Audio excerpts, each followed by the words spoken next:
He had so much to say. He would be so disappointed. He would. Funny story, Mike. Dave thought that was a practice round. Yeah, we got to do it again. So I'm sure he'd be more than happy to do it again. He has lots to say. He does have lots to say about that movie.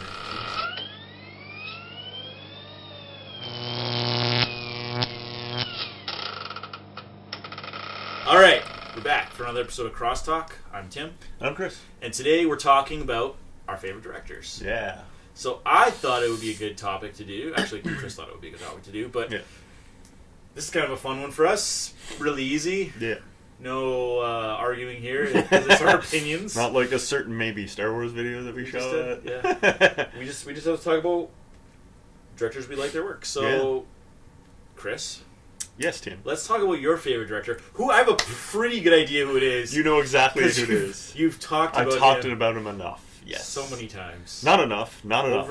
Over 30 plus episodes of Crosstalk. Yes. You've talked about him at least 5 times. Yes. And that man is Darren Aronofsky. I love his work.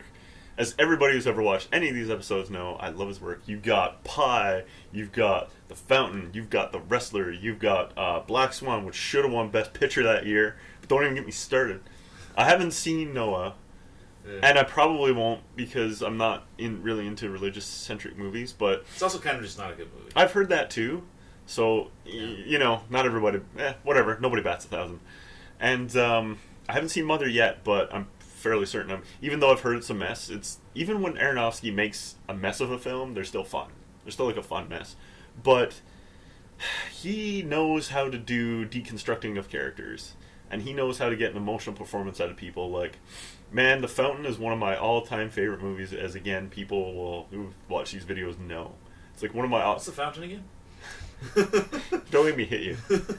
It was one... Yeah, so... just emotion, the emotional essence in that film, like, all the way through, and, like, through 3 different time periods, and just... at least for me, I feel it, and like that movie makes me cry every time, every single time. Like, it doesn't matter. Like, I know what's gonna happen, and yeah, I just end up crying because it just resonates, and it's just like he just knows how to do it. Like, he has it's a capacity tragic. to pull on your heartstrings, right? Exactly. And like The Wrestler or whatever, and I mean, you can see, you know, he builds him up, takes him down, and you can see you feel for the guy the whole time, and you want him to turn his life around. But it's an Aronofsky film, so it's not going to happen. Yeah, it's a slice of life. Yeah, and then it's not a motivational movie. No, and then you look at Pi, and Pi is just strange. I mean, like, who else could do a movie where a guy figures out how to predict the stock market using the Fibonacci sequence, and like there's like a Go board in there and everything. It's like, that's how I got into playing that, and it's just a brilliant. It's very strange, but it's just a brilliant film. Yeah. And then like how somebody can reach a level of knowledge that's just too much for him and just drives him insane. He's very talented when it comes to reaching for niche topics, and pulling out really interesting information and ideas. And then, like, to me, his crowning achievement, Black Swan, just like brilliant film. It's so like, wow. Like, Natalie Portman like gets a deserved Oscar for it, and just like the whole behind the scenes in ballet, and like the cutthroatedness, and like she just loses herself into the character, much like we talked about on an episode of Watch Culture, where you have to sacrifice and throw yourself into something. He encapsulates that really well, and then shows what it does to a person, and like basically she dies.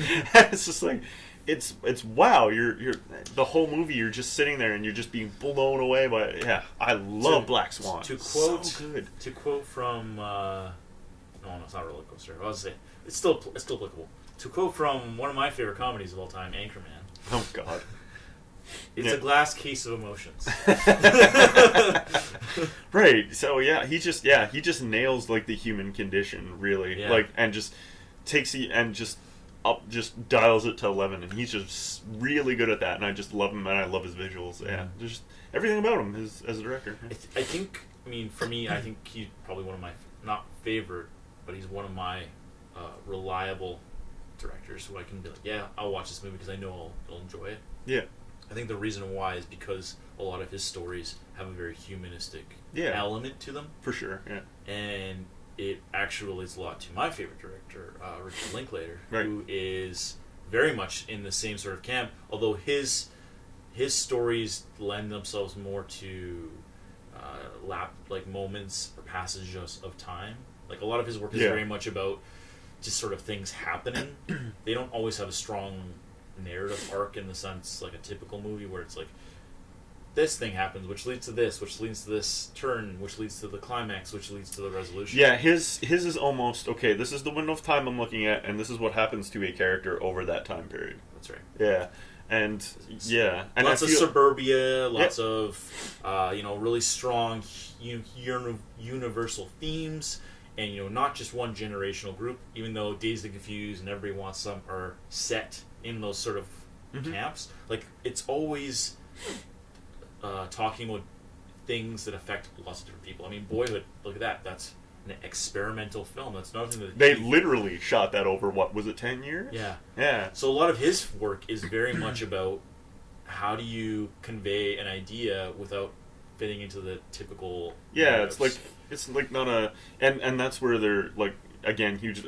one of the ways that they're hugely different. Like, Aronofsky's very, like, out there, and, like I said, dials up to 11, and Linklater's just like, this is what happens to a person. Yeah. This is a person's life, and it's very realistic and very grounded. And like I said, like, here's a chunk of time, and we're just going to watch what happens. We're just kind of going to be a third-party viewer to what happens to this person, their ups and downs, and it might not be very... But that's what people's lives are like. They're not, here's the narrative beats. It's like... Here's the ups and downs. The reason why they're different. Yeah, and obviously, I mean, we don't want to do a lesson on film, but I think the reason why people like films is because it gives you the highs and lows of life, right? Mm-hmm. It skips out everything in between.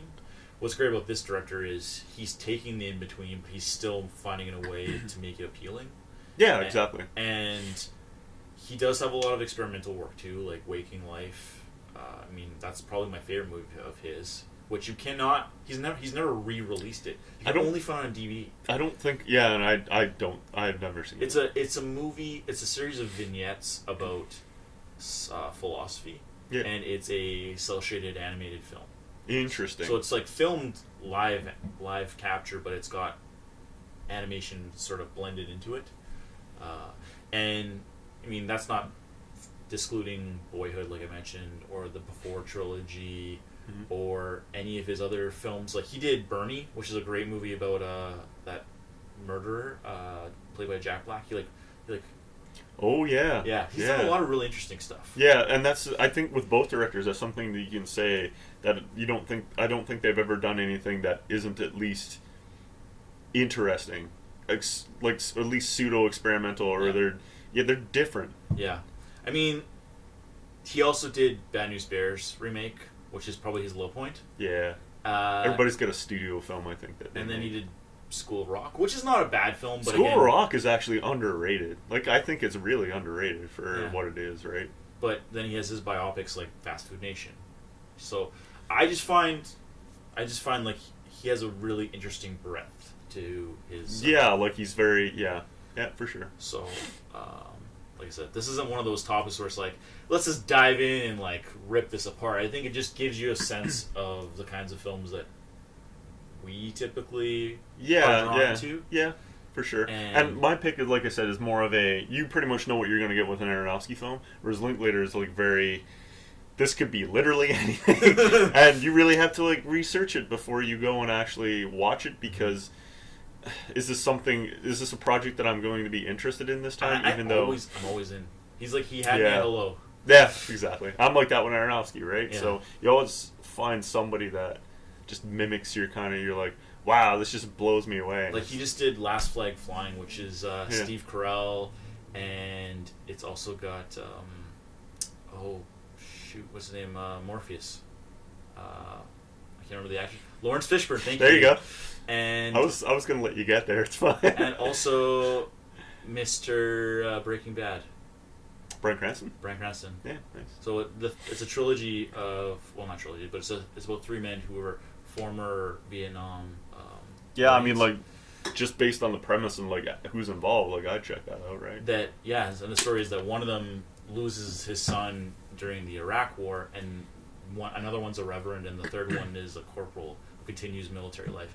And it's a time. Yeah, it's a time, passage of time. Yeah, passage of time. Yeah, and that's kind of what he's known for. But like you've highlighted, he can go outside and do crazy stuff. Interesting thing about Aronofsky is that he was in talks at one point to do the second Wolverine film. Mm-hmm. He was in talks at one point to do the RoboCop remake. Yeah. Like, the universe that exists with those movies, I wonder if, really, like, an Aronofsky Wolverine? Yeah. Wow. That could have been really fast. Do you think it would be more comic book?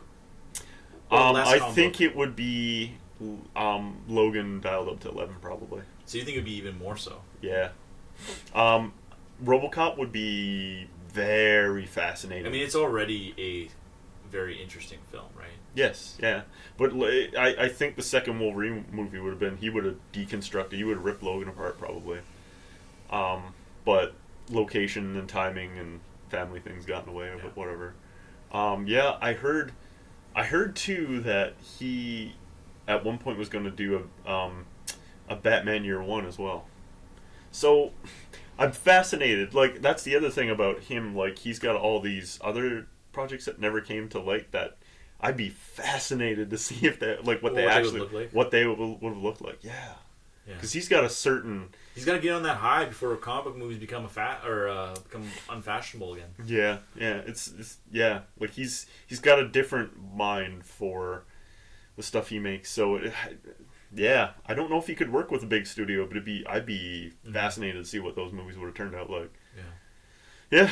So I think without us, having solved the world's problems with this episode. Yeah, this is just like, hey, we like these people and the movies that they make. I think this is a good kind of cross-section of some directors that you may or may not know about, and that they definitely are deserving of attention. Yeah, for sure. So I think we can probably wrap this. Yeah, I think we covered it. So what do you think? What do you think about our choices here, Aronofsky and Linklater? You got any directors that you think are just amazing? You want to talk about them? Feel free to do so in the comments below. Like and share the video, or even better, subscribe to the channel. Until next time, I'm Tim, and I'm Chris, and this is Crosstalk.